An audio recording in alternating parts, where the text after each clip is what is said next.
था। रॉकी ने इन 3 सालों में ऐसा क्या किया था कि अमेरिकन आर्मी और इंडोनेशियन आर्मी रॉकी को पकड़ना चाहते थे। रॉकी ने यूएस और इंडोनेशियन नेवी को भी फैक्स क्यों भेजा था।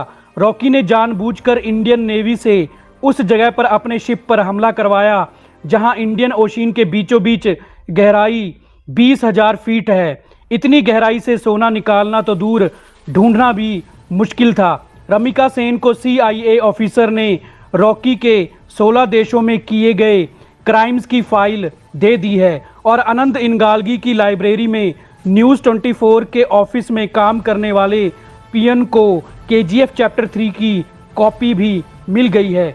मतलब चैप्टर 3 में रॉकी की लाइफ से जुड़े और ज़्यादा रहस्य खुलने वाले हैं। चैप्टर 3 की कहानी को ईयर 1978 से शुरू किया जाएगा, जब रॉकी ने अधीरा को घायल करके छोड़ दिया था और दुबई के इनायत खलील ने रॉकी के साथ बिजनेस करना शुरू कर दिया था। उस समय रमिका सेन भी प्राइम मिनिस्टर नहीं बनी थी। गोल्ड के बिजनेस के साथ साथ रॉकी एनर्जी के बिजनेस में भी पैसा कमाना चाहता था। उन दिनों एनर्जी जैसे पेट्रोल, डीजल, नेचुरल गैस के बिजनेस में भी बड़े बड़े क्रिमिनल्स और मिनिस्टर शामिल हो गए थे। रॉकी जान चुका था कि जैसे गोल्ड के बिजनेस को समझने के लिए रॉकी को KGF जैसे बड़े समंदर में कूदना पड़ा था, वैसे ही एनर्जी के बिजनेस को समझने के लिए रॉकी को इंडिया से बाहर अमेरिका जाना पड़ा।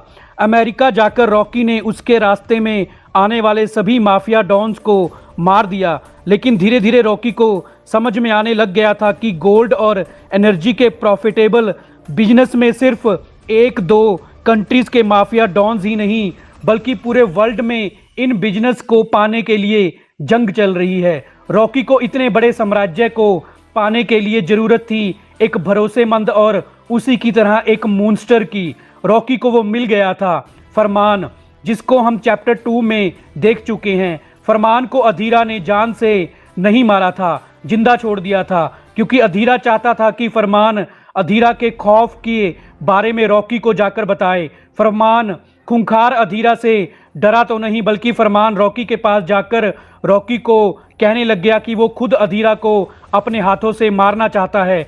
रॉकी फरमान की वफादारी और बहादुरी से इम्प्रेस हो गया था, इसलिए रॉकी ने फरमान को उसकी माँ और KGF से दूर अमेरिका भेज दिया था। रॉकी की प्लानिंग तभी से शुरू हो गई थी। रॉकी ने फरमान के साथ मिलकर अलग अलग 16 कंट्रीज के गैंगस्टर्स को एक एक करके मार दिया।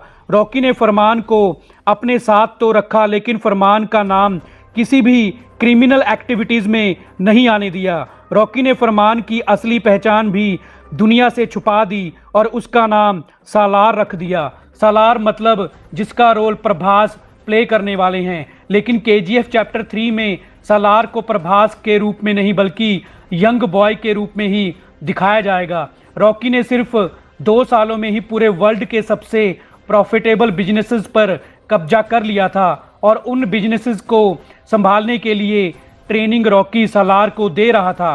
रॉकी ने इंडिया में किसी को भी अपने फॉरेन बिजनेस के बारे में भनक तक नहीं लगने दी थी। रॉकी ने तकरीबन वर्ल्ड की हर कंट्री के बैंक में अकाउंट ओपन करके